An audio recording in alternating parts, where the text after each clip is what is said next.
CM के नाम पर जल्द खत्म होगा सस्पेंस, देवेंद्र फडणवीस को बुलाया गया दिल्ली। चुनाव में करारी हार के बाद संजय राउत, प्रियंका चतुर्वेदी ने फिर उठाए ईवीएम पर सवाल। देखिए, जिस तरीके से हरियाणा हो या महाराष्ट्र हो, और महाराष्ट्र में तो बाकायदा अखबार बता रहे हैं कि कैसे 95 assembly seats out of 288 seats 95 assembly seats में जो वोट पोल हुए हैं और जो वोट काउंट हुए हैं उसमें अंतर है। देश में चल रहा ईवीएम फ्रॉड, ईवीएम एक धोखा है। ईवीएम एक फ्रॉड है इस देश में। अगर ईवीएम नहीं तो बीजेपी को नहीं मिलेंगी 25 सीटें। जब ईवीएम नहीं रहेगा तो भारतीय जनता पार्टी को पूरे देश में 25 सीटें भी नहीं मिलेगी। यूबीटी सांसद संजय राउत ने बैलेट पेपर से चुनाव कराने की मांग। जिस तरह से महाराष्ट्र के नतीजे आए हैं, जिस तरह से हरियाणा के नतीजे आए हैं, हम उसे स्वीकार नहीं करते। बैलेट पेपर पर चुनाव लीजिए और हम जो चुनाव का नतीजा आएगा मान्य करें। महाराष्ट्र में महायुति की बड़ी जीत के बाद लगातार उठ रहा था सवाल कि आखिरकार कौन बनेगा मुख्यमंत्री। देखिए, अब जल्द ही यह सस्पेंस खत्म होने वाला है, क्योंकि देवेंद्र फडणवीस को बुलाया गया है हाईकमान के द्वारा दिल्ली। और अब दिल्ली में होना है क्या फैसला, जिससे जल्द ही उठ जाएगा पर्दा और आ जाएगा नाम सामने कि आखिरकार कौन बनने जा रहा है महाराष्ट्र का मुख्यमंत्री। आपके लिए बता दें कि एकनाथ शिंदे पहले ही दे चुके हैं अपने पद से इस्तीफा, क्योंकि बीते मंगलवार को हो चुका है 2019 के कार्यकाल का समापन और इसी के बाद एकनाथ शिंदे ने दे दिया था इस्तीफा। या चर्चेला लवकरच आपल्याला उत्तर मिळेल। तिन्ही पक्ष मिळून आमचे जे श्रेष्ठी आहेत त्यांच्याशी चर्चा सगळ्यांची चाललेली आहे आणि लवकरच याचं उत्तर आपल्याला मिळेल। मुख्यमंत्री पदाची जशी चर्चा सुरू आहे तशी राज्यातल्या वेगवेगळ्या आमदारांना सुद्धा मंत्री होण्याची इच्छा निर्माण झालेली आहे, त्यांची सुद्धा उत्सुकता ताणली जाते। आधी मुख्यमंत्री ठरेल तर मग मुख्यमंत्री मंत्री ठरवतील। त्यामुळे मला असं वाटतं की आधी मुख्यमंत्र्यांची वाट पाहावी, त्यानंतर मंत्र्यांची पण जी काही नावं आहेत ती आपल्या लक्षात येतील। ईव्हीएम वरून विरोधी पक्ष आता जन आंदोलन सुरू करत आहे, वेगवेगळ्या पद्धतीचे केसेस करायला आदेश दिलेले शरद पवार असतील सगळ्या पक्षांना। याचं उत्तर हे काल सर्वोच्च न्यायालयाने दिलेलं आहे आणि सर्वोच्च न्यायालयाने क्लिअर कट सांगितलं आहे की तुम्ही हारले की ईव्हीएम वाईट ही पद्धत बंद करा। ईव्हीएम टॅम्पर प्रूफ आहे, ईव्हीएमची पद्धत चालूच राहणार आहे हे सांगितलेलं आहे। हा रडीचा डाव आता बंद केला। काँग्रेस आणि राष्ट्रवादीची मते ठाकरेंना मिळाली नसल्यामुळे ते आगामी निवडणुका स्वबळावर लढवणार असल्याचं तेव्हा ते महाविकास आघाडीतून बाहेर पडण्याची चर्चा आहे। मला याची भाजपा आता स्थानिक स्वराज्य संस्था स्वबळावर लढणार अशी चर्चा ते तर आम्ही मिळून ठरवतो, काही अजून वेळ आहे। और अब बात करते हैं महाविकास अघाड़ी की।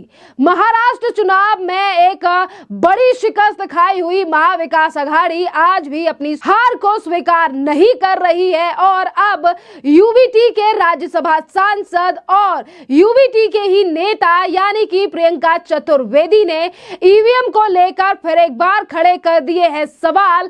और संजय राउत ने कह दिया है कि ईवीएम एक धोखा है और अगर ईवीएम ना हो तो बीजेपी की देश में 25 सीटें भी नहीं आएंगी।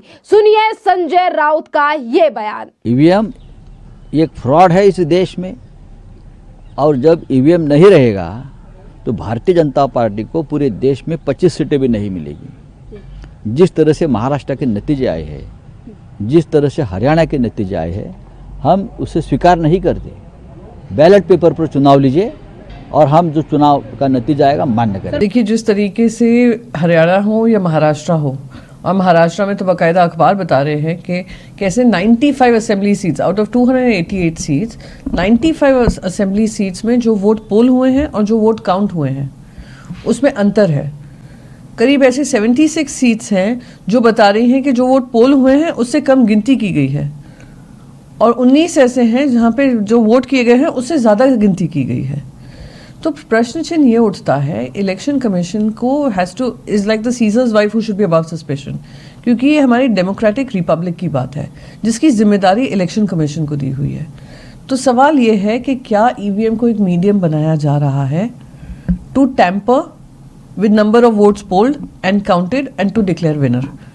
और ये सवाल हर तरफ से, हर कोने से वोटर्स के तो आ ही रहे हैं, साथ ही साथ पॉलिटिकल पार्टीज के भी आ रहे हैं कि उसका दुरुपयोग कर कर कहीं ऐसा तो नहीं है इलेक्शन आउटकम्स को प्रभावित किया जा रहा है और इस पर कार्रवाई होनी चाहिए। ये व्यापक चर्चा का विषय है। अगर किसी एक मन में भी ऐसी शंका है कि उनका वोट इनवैलिडेट हो रहा है या दूसरी तरफ जा रहा है, it goes against the principles of the very foundation of a nation. तो इस पर चर्चा होनी चाहिए और व्यापक चर्चा होनी चाहिए। और इलेक्शन कमीशन का ये आदत सी बन गई है कि डिसमिस कर देते हैं rather than engaging and addressing this issue.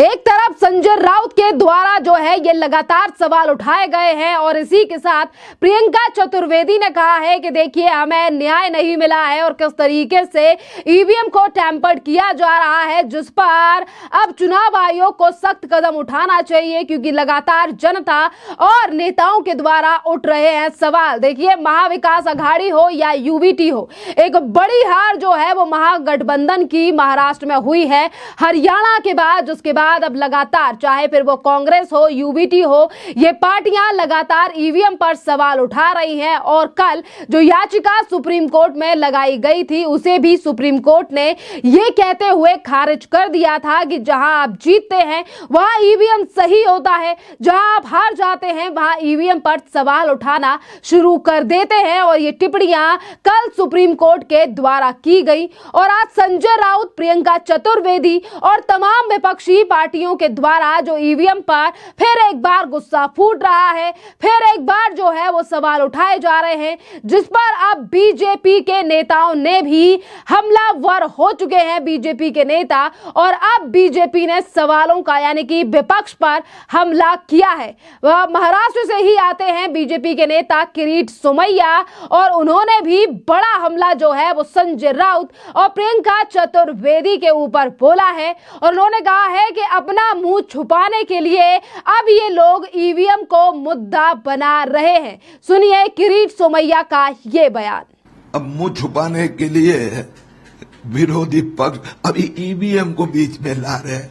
Supreme court ने इज्जत निकाली, चंद्रचूड़ ने निकाली।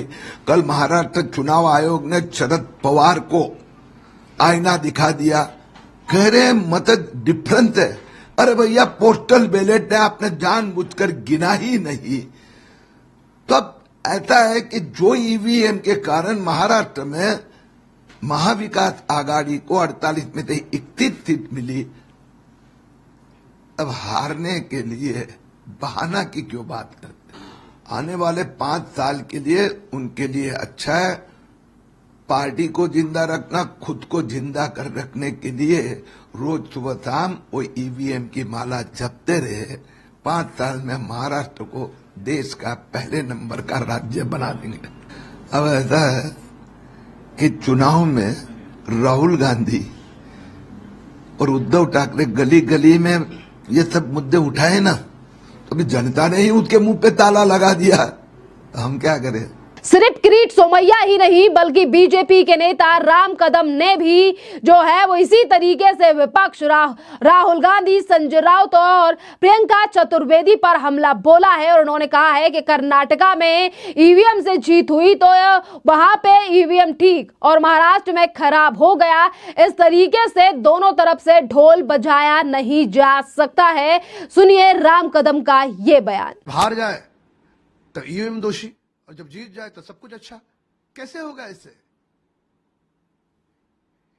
इन्हें जो पराजय जो है वह पराजय किस प्रकार से झेलना है, शायद इस बात का अध्ययन इनको करना होगा, उसकी शिक्षा इनको लेनी होगी। फिर लोकसभा में आंकड़ा आए तो कौन सा खेला था? जो आपकी जो 20 सीटें चुन के आई वो कौन सा खेला है? यानी जहां पर आपकी सीट चुनकर आई वहां पे ईवीएम ठीक है, जो चुनाव आप जीते कर्नाटक वो ईवीएम ठीक है, पर जहां चुनाव हारे लोग आपकी वसूली का जो चेहरा है, दागी चेहरा है, उसको स्मरण करते हुए आपको सही जगह पे बिठाए तो ईवीएम खराब। ऐसे दोनों तरफा ढोल कैसे बज सकता है? और वहीं दूसरी तरफ भारतीय जनता पार्टी के नेशनल स्पोक्सपर्सन शहजाद पूनावाला ने भी विपक्ष को आड़े हाथ लेते हुए कहा है कि घर में नहीं है खाने और चले दूसरों के घर में आग लगाने। देखिए, सुनिए शहजाद पूनावाला का ये बयान, जिस पर उन्होंने ईवीएम पर विपक्ष को खरी खोटी सुनाई है। प्रियंका जी को मैं सिर्फ इतना कहना चाहूँगा कि घर में नहीं है खाने को दाने और दूसरों के घर चले आग लगाने। भाई अपना एलओपी पद तय कर लीजिए आप लोग। वैसे जनता ने एलओपी के लायक नहीं छोड़ा आप लोगों को। तीनों मिलकर एलओपी बनाने का प्रस्ताव दीजिए और उसमें से किसको बना रहे हैं, उद्धव जी को कम से कम एलओपी बना रहे हैं नहीं बना रहे, वो प्रियंका जी आप उस पर चिंतन कीजिए, बाकी की चिंता हम पे छोड़ दीजिए। जहाँ तक ईवीएम का सवाल है, देखिए कल संविधान दिवस था। भीमराव बाबा साहेब आम्बेडकर जी के संविधान का अपमान, संवैधानिक संस्थाओं का अपमान, यही कांग्रेस की पहचान। कल सुप्रीम कोर्ट ने भी कहा कि ये बैलेट बॉक्स वाला विषय लेकर जो पीआईएल आई है उसको खारिज करते हुए कि ईवीएम पर सवाल केवल तब उठते हैं जब आप चुनाव हारते हैं। और सच में तो यही बात है ना। ईवीएम वायनाड में ठीक, जम्मू कश्मीर में ठीक, झारखंड में ठीक, पंजाब के बाईपोल्स में ठीक, के कर्नाटका में ठीक, तेलंगाना में ठीक, और ख़राब होती है केवल हरियाणा और महाराष्ट्र में। मतलब कि राहुल गांधी को हार से बचाना है तो ईवीएम पर निशाना है, वरना ईवीएम पर कोई निशाना नहीं। अरे भाई 90 इलेक्शंस राहुल गांधी हार रहे हैं, ईवीएम की वजह से थोड़ी हार रहे हैं। जरा कम से कम कभी तो सच का सामना कीजिए और कभी तो आत्मचिंतन कीजिए। पर ये वो मंडली है, जमात है, जो परिवार तंत्र को लोकतंत्र के ऊपर रखती है और कंडीशनल कमिटमेंट है कॉन्स्टिट्यूशन के प्रति। इसीलिए जब चुनाव जीतते तब इलेक्शन कमीशन ठीक, जब केस जीतते तब जुडिशरी ठीक, और कुल मिलाकर संवैधानिक संस्थाओं पर सवाल उठाना ये इनका चरित्र बन चुका है। खड़गे जी भी इस कतार में आ चुके हैं। भाई खड़गे जी, सुप्रीम कोर्ट ने कल बोला है ईवीएम ही चलेगा, ईवीएम पे सवाल मत उठाओ, फिर भी इस विषय पर जो लोग बात कर रहे हैं मतलब कि वो संवैधानिक संस्थाओं का अपमान कर रहे हैं राहुल गांधी को बचाने के लिए। तो आपने देखा कि विपक्ष यानी कि महाराष्ट्र के चुनावी नतीजे आए हुए जो है वो लगभग एक हफ्ता होने जा रहा है, पर विपक्ष जो है वो आज भी अपनी हार को स्वीकार नहीं कर रहा है। जिस तरीके से संजय राउत पहले ही बोल चुके हैं कि हम महाराष्ट्र के जो नतीजे सामने आए हैं इस पर इन नतीजों को स्वीकार नहीं करेंगे। इस तरीके के सवाल उन राज्यों में नहीं उठाए जाते हैं जहां पर महागठबंधन में शामिल किसी भी पार्टी की सरकार बन जाती है, और जहां पर भी छोटे या बड़े इलेक्शन हो, जब इन पार्टियों की हार हो जाती है तो ये सीधा हमला केंद्र सरकार, सुप्रीम कोर्ट, एजेंसी और इसी के साथ ईवीएम पर फोड़ना शुरू कर देते हैं। और आप इस दोहरे रवैये को लेकर क्या सोचते हैं, आप भी हमें कमेंट कर जरूर बताइए। धन्यवाद।